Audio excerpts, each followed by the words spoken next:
അൽഹംദുലില്ലാഹി റബ്ബിൽ ആലമീൻ വസ്സലാത്തു വസ്സലാമു അലാ അഷ്റഫിൽ മുർസലീൻ വഅലാ ആലിഹി വസഹ്ബിഹി അജ്മഈൻ.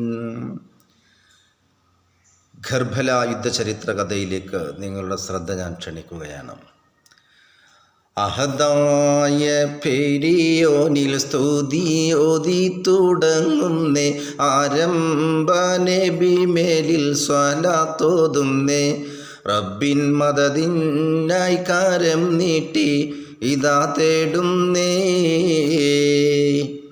കഥനങ്ങൾ തീരാത്ത കണ്ണു നിർത്തോരാത്ത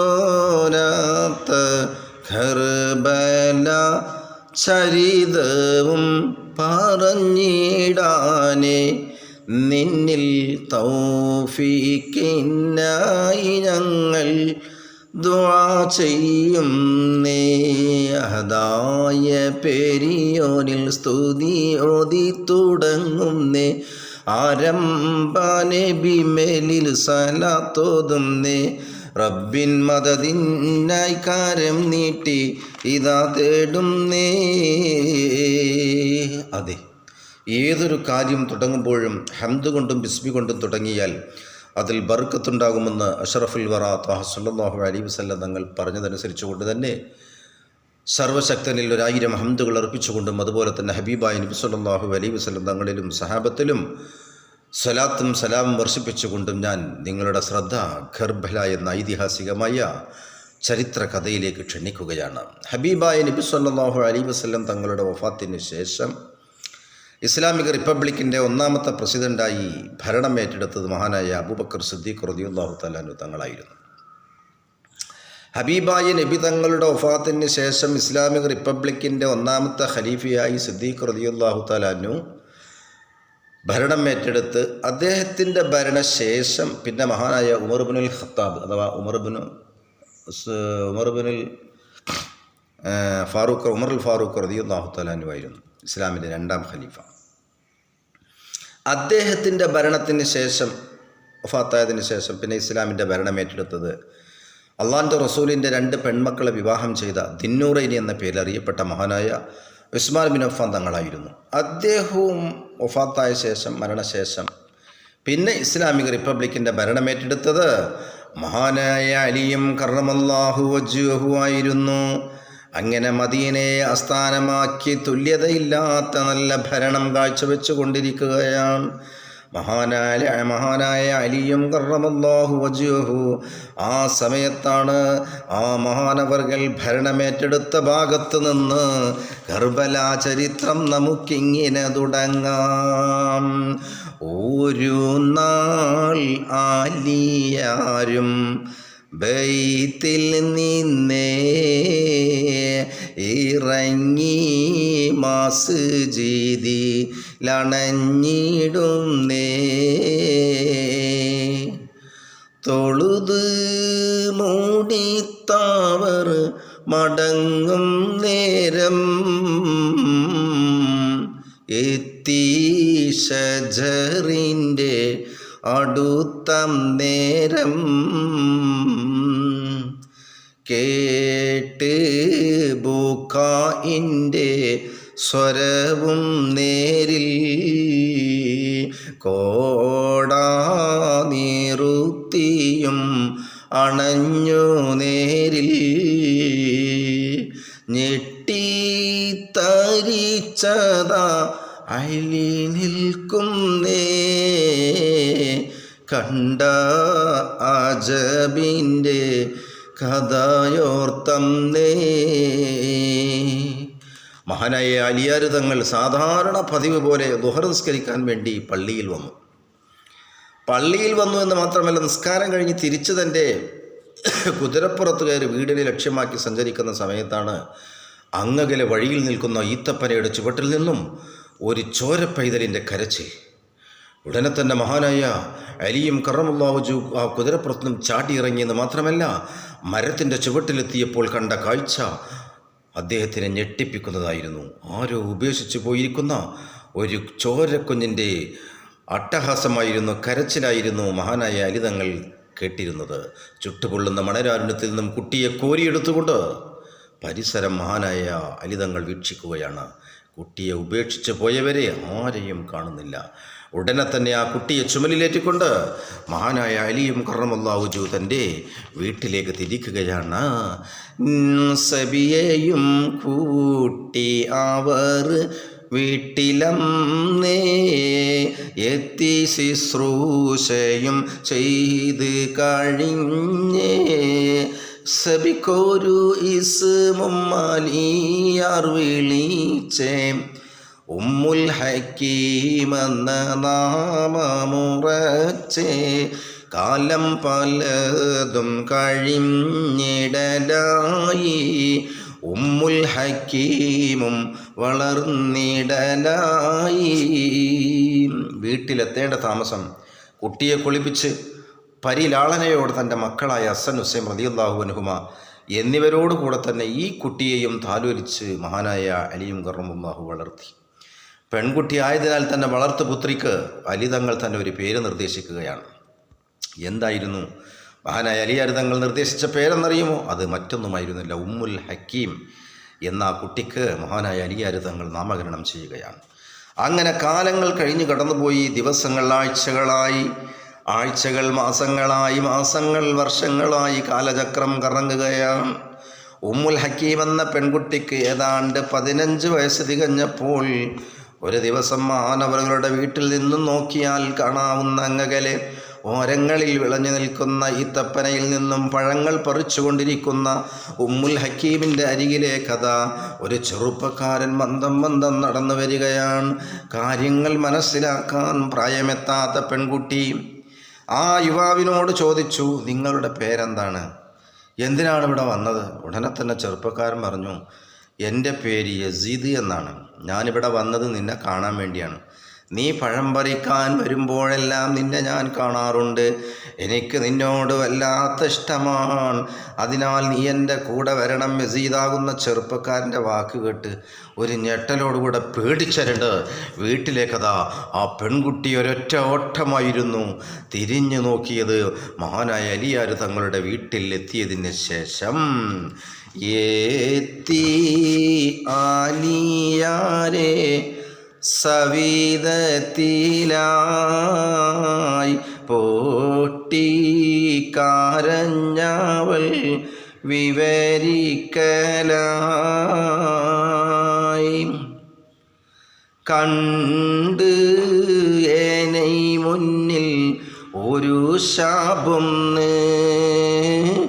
കണ്ടാൽ വിറച്ചിടും നിലയും കണ്ട് ഈസ്മും അറിയാനായി സുആലായന്നേ നാമം യസീദെന്ന് മൊളിന്തിടും നേ. അങ്ങകലെ ഓരത്ത് മദീനയുടെ റോഡ് സൈഡിൽ തൂങ്ങി നിൽക്കുന്നതായിരിക്കുന്ന ഈന്തപ്പനയിൽ നിന്നും ഈത്തപ്പഴം പറിച്ചുകൊണ്ടിരിക്കുന്ന ഉമ്മുൽ ഹക്കീം അപ്രതീക്ഷിതമായി പെട്ടെന്ന് ഓടി വരുന്ന രംഗം കണ്ട് പകച്ചുപോയ മഹാനായ അലി റളിയല്ലാഹു അൻഹു ചോദിച്ചു, മോൾ എന്താണ് മോൾക്ക് സംഭവിച്ചത്? മോൾ എന്തിനാണ് കരയുന്നത്? ഞാൻ പഴം പറിക്കുന്ന സമയം എൻ്റെ മുമ്പിൽ ഒരു ഇരി നിറത്തിലുള്ള ആജാനുഭാവനായ യുവാവിൻ്റെ മുമ്പിൽ വന്നു. നബിയെ തങ്ങളെ ഞാൻ അവരോട് ചോദിച്ചു, നീ ആരാണ്? അവൻ പറഞ്ഞത്, ഞാൻ യസീദ് എന്നാണ്. എന്തിനാണ് ഇവിടെ വന്നത് എന്ന് ചോദിച്ചപ്പോൾ നിന്നെ കാണാനെന്ന മറുപടിയാണ് അവൻ പറഞ്ഞത്. ഇത് കേട്ട മാത്രയിൽ മഹാനായ അലി റളിയല്ലാഹു തആല അൻഹുവിന് കാര്യം പിടികിട്ടുകയാണ്. എന്ന് മാത്രമല്ല, യസീദിന് ഉമ്മുൽ ഹക്കീമിനോട് ഒരു കണ്ണുണ്ടെന്ന് മനസ്സിലാക്കിയ മഹാനായ അലിയാർ തങ്ങൾ ധിക്കാരിയും തമ്മാടിയുമായ യസീദിൽ നിന്നും എൻ്റെ പൊന്നുമോളെ രക്ഷിക്കണം, എൻ്റെ പൊന്നുമോളെ രക്ഷിക്കണം.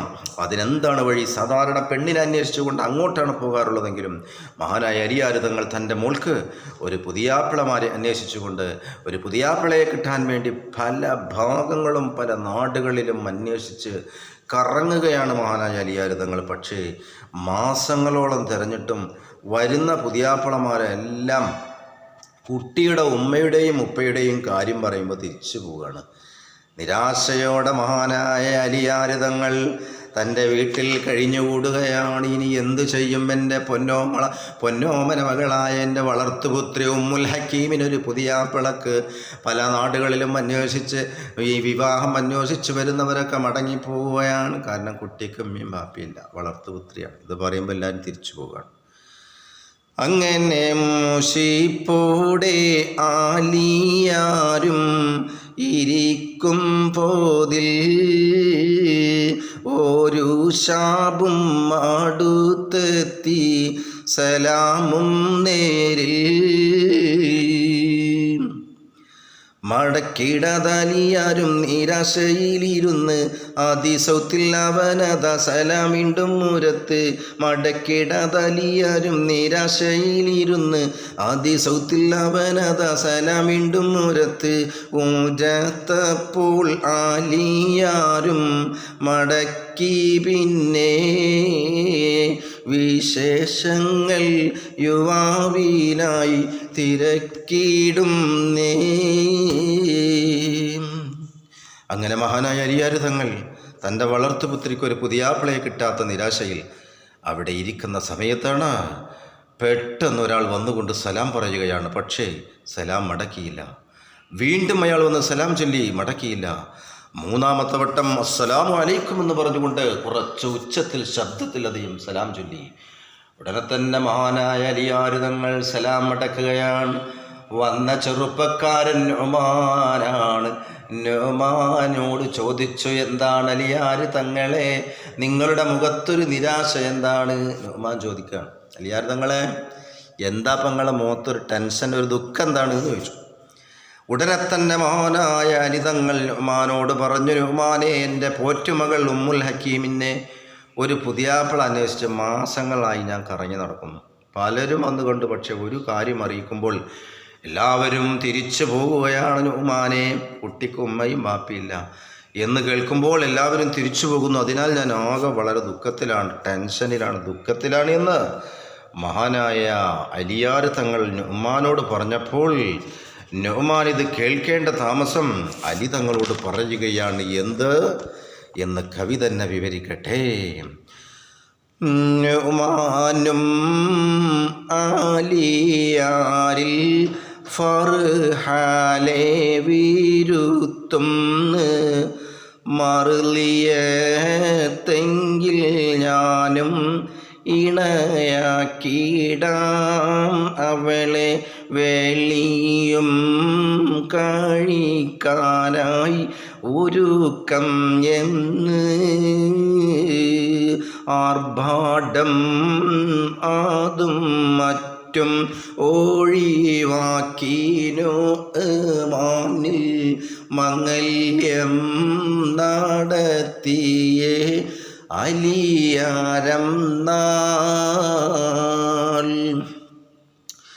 ഒരു ബൈത്തും പാണി തീർത്ത് അവർക്കന്ന് അലിയാരും സുഖത്താലേ ഇരുപേരും കഴിഞ്ഞിടും നീ.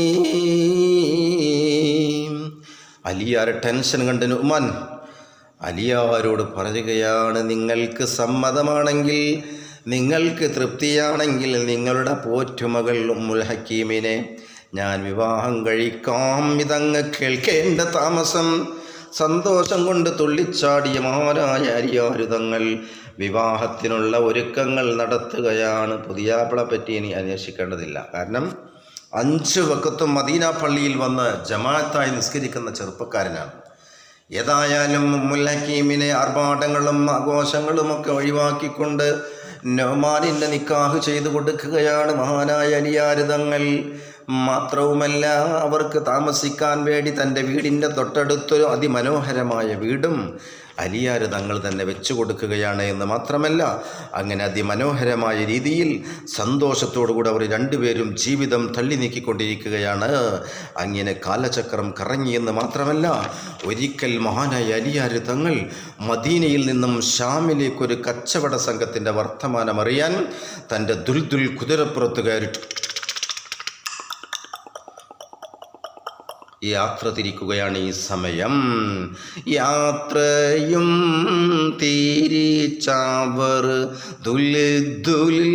പുറം ഏറി ഉള്ളരിടൈ പാതിശാമിൽ അണഞ്ഞിടാനായി പോകുന്ന വാഴിയിലായി ഒരു നഫീർ കാനിന്തന്ന് അലിയാരും ആദാ കോട നിറുത്തിടലായി ഇറങ്ങിച്ചെന്നാലിയാരും നഫീറിലായി തിരക്കിയേ സമയത്തിൽ ഒരു റജുൽ വിരുത്തിടലായി. ഷാമിലേക്ക് യാത്ര തിറച്ച അലിയാർ തങ്ങൾ പോകുന്ന വഴിയിൽ ഒരു സംഘം ആളുകൾ അവിടെ വഴിയിൽ തടിച്ചുകൂടിയിരിക്കുന്ന കൂട്ടത്തിലൊരു ചെറുപ്പക്കാരൻ വിളിച്ചു പറഞ്ഞു, അലിയാർ തങ്ങളല്ലേ ആ വരുന്നത്? ആൾക്കൂട്ടത്തിൻ്റെ അടുത്തേക്ക് എത്തേണ്ട താമസം. ആൾക്കൂട്ടം മഹാനായ അലിയാർ തങ്ങളെ തടഞ്ഞുകൊണ്ട് പറയുകയാണ്. എന്താണ് പറഞ്ഞത് എന്ന് അടുത്ത എപ്പിസോഡിൽ